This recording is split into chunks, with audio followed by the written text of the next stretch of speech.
Ahora empieza réplica y contrarréplica. Lo que se dijo en Contacto Directo.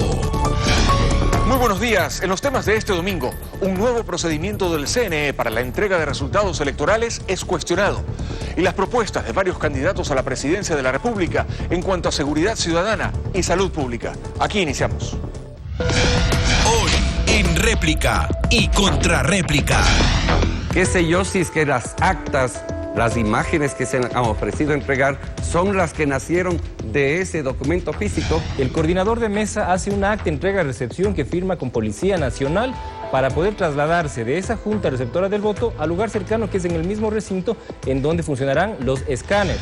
Hemos dicho a la empresa privada que utilicen mano de obra, quien está cumpliendo una condena, ese dinero que gana. Vivimos en un ambiente de inseguridad con una serie de normas equívocas en este Código Orgánico Integral Penal que definitivamente se tiene que reformar. El botón antipánico, por un lado, un número diferente al 911, por otro, policía solo dedicada a temas de violencia. De que ciertos sectores de la sociedad puedan disponer de armas, por ejemplo, los pescadores. La proliferación de drogas de este gobierno hace que aumente la inseguridad. ¿De qué vale comprar armas para los policías si seguimos aumentando los niveles de drogadicción? Fausto Camacho, ex consejero nacional electoral y coordinador del Observatorio Ciudadano Electoral, cuestiona un reglamento del CNE que permite, una vez cerrado el conteo de votos en las juntas receptoras, abrir el sobre que contiene las actas de escrutinio y escanear una de ellas en un punto ubicado en el mismo recinto electoral. Esto en lugar de que el sobre llegue directo al Consejo Provincial Electoral y en audiencia pública se lo abra como estipula la ley. Diego Tello, coordinador de procesos electorales del CNE, replicó a Camacho, argumentando que se busca entregar los resultados de las elecciones lo antes posible y que el Código de la Democracia permite al CNE implementar este procedimiento tecnológico. Revisemos los detalles.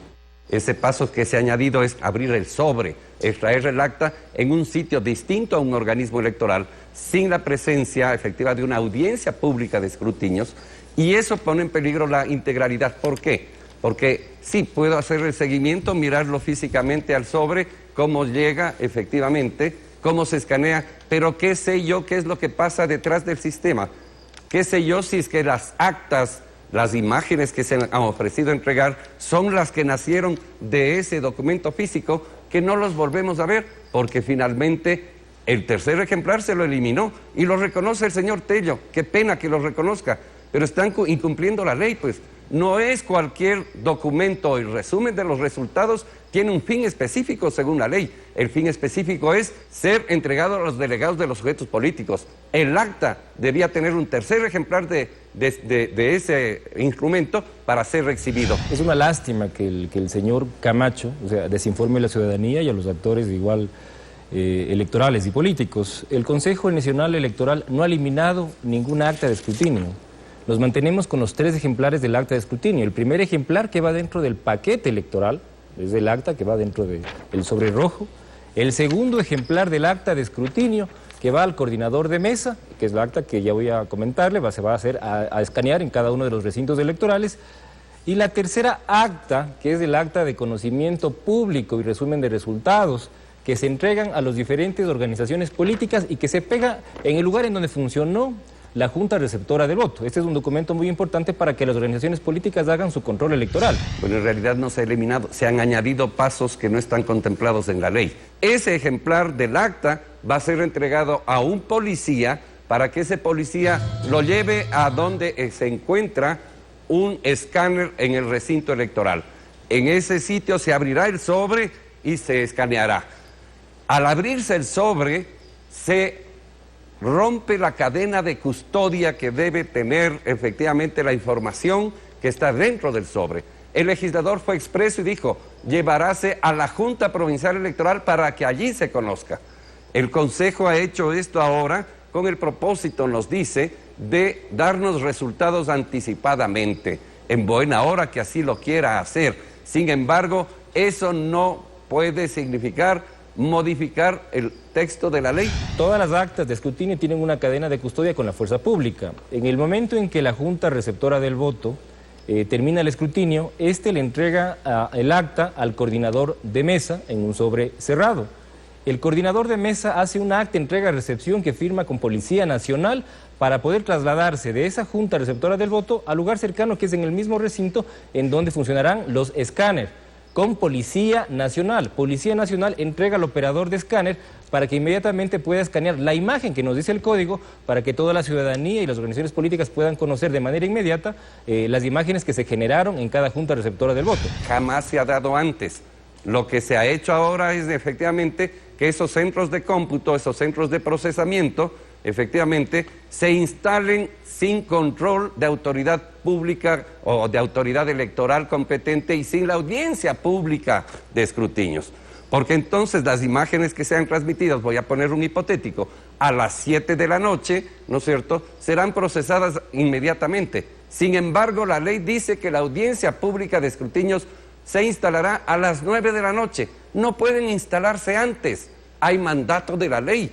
Y entonces, efectivamente, uno y otro incumplimiento, básicamente de los artículos 125, 127 y 135, que establecen estos preceptos y que el Consejo, mediante resolución, no los puede modificar. Así es, Alfredo, funcionarán antes de las 9 de la noche, pero aquí hay que indicar claramente, y el desconocimiento del señor Camacho frente a esto, diferenciar la categoría de resultados preliminares que pueden hacer lo que es lo que se va a ingresar, y la ciudadanía conocerá los resultados preliminares antes de las 9 de la noche, y los resultados oficiales. La Junta Provincial es del órgano electoral que oficializa los resultados electorales. Entonces no hay ningún incumplimiento con el tema del Código de Democracia. Me permito mostrar a los televidentes y a los actores lo que dice el artículo enumerado, que a veces esas verdades a medias que indican algunos actores políticos, que el Consejo Nacional Electoral implementará procedimientos tecnológicos que permitan hacer públicos los resultados electorales provinciales y las imágenes de las actas que se generan en las juntas receptoras del voto. Aquí está el mecanismo, la norma, la que permite que en los recintos electorales podamos escanear el acta que se genere en esa junta receptora del voto. Recordar que cuando se tenía juntas intermedias de escrutinio, estas actas se ingresaban a sobres y tenían que trasladarse a lugares donde funcionaba la junta intermedia de escrutinio. En este instante, en este momento, para las elecciones del 19 de febrero y previo a los consejos consultivos, las organizaciones políticas han decidido y han solicitado el no tener juntas intermedias. No las tenemos. Creo que aquí hay una responsabilidad que la pueden y la deben asumir los actores políticos, me refiero a los partidos y a los candidatos, respecto de modificar este proceso ilegítimamente dispuesto por el Consejo, porque estamos a tiempo. Queremos resultados a tiempo, hágase lo que se ha hecho siempre, un acta de escrutinio, ¿no es cierto?, para transmisión de resultados, y el sobre que contiene el acta manténgase sellado, como manda la ley.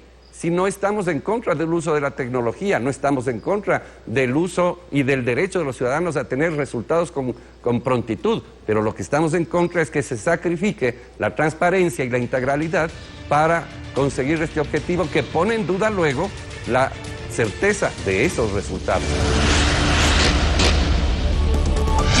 En pocos minutos más, los candidatos a la presidencia de la República que estuvieron en contacto directo plantearon sus programas para combatir la inseguridad. Ya regresamos.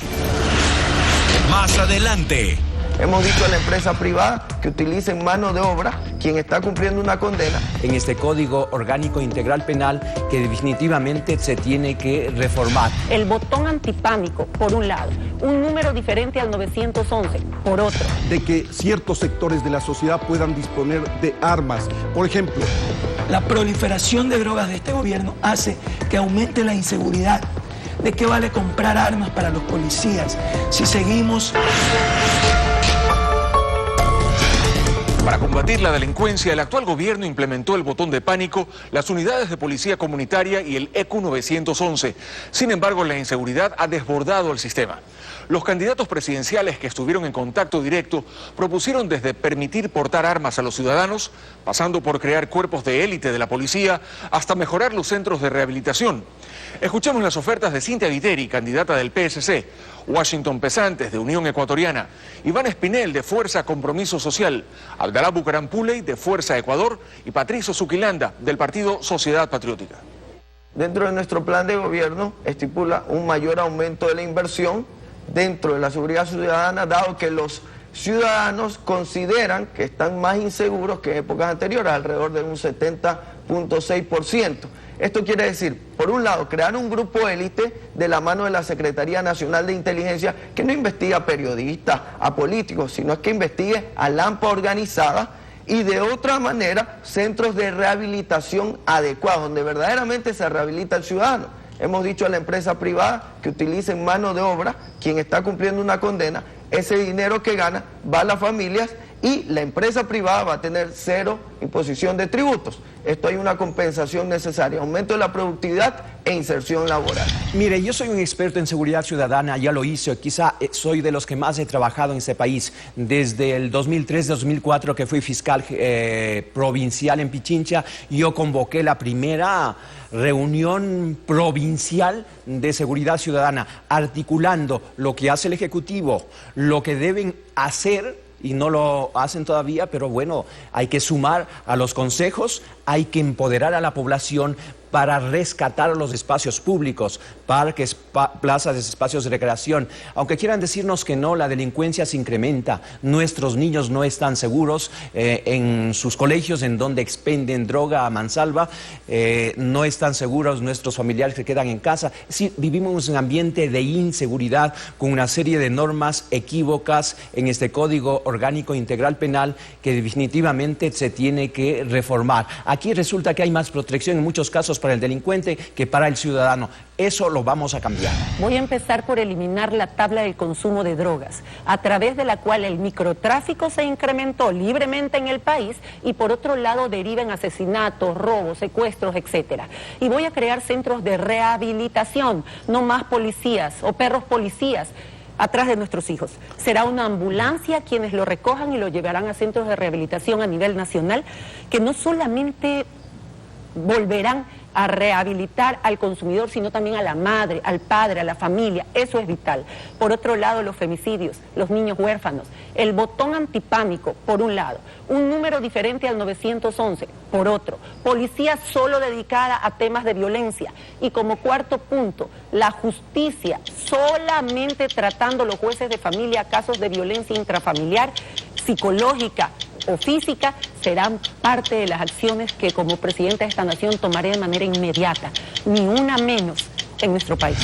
El próximo mes de abril vamos a ser 17 millones de ecuatorianos. La Policía Nacional no va a poder brindar seguridad porque carece de recursos.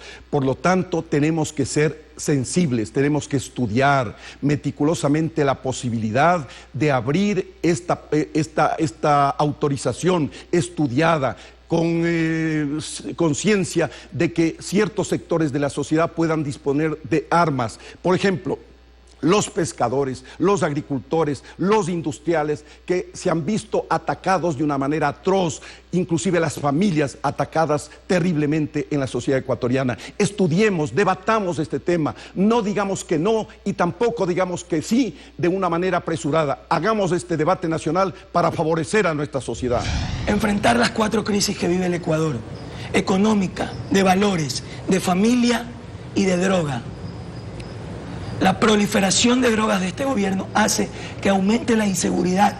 ¿De qué vale comprar armas para los policías si seguimos aumentando los niveles de drogadicción y seguimos respetando o no haciendo nada para enfrentar la violencia intrafamiliar?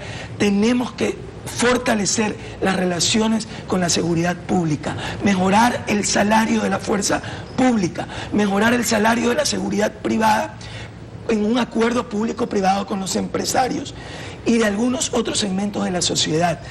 Hacer políticas públicas de familia que atiendan particularmente a las familias, fomentando valores y enfrentando la droga con fortaleza, y no como lo ha hecho lamentablemente este gobierno, que ha sido cómplice hasta cierto punto de la proliferación de drogas en el Ecuador.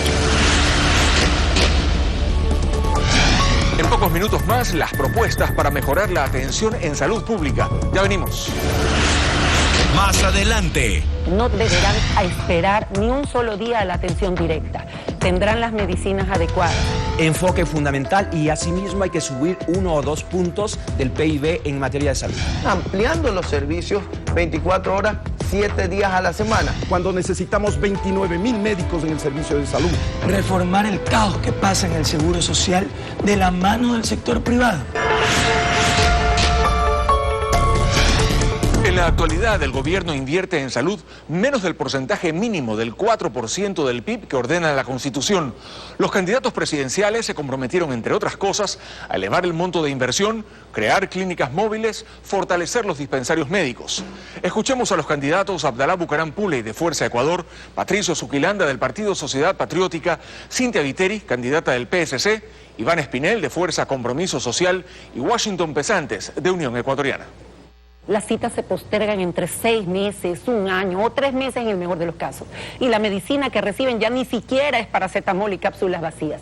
Como me voy a dedicar a lo que debo como presidenta de esta nación, las personas enfermas y sobre todo los grupos prioritarios, ancianos, personas con enfermedades catastróficas, madres embarazadas, niños enfermos, no deberán esperar ni un solo día a la atención directa. Tendrán las medicinas adecuadas.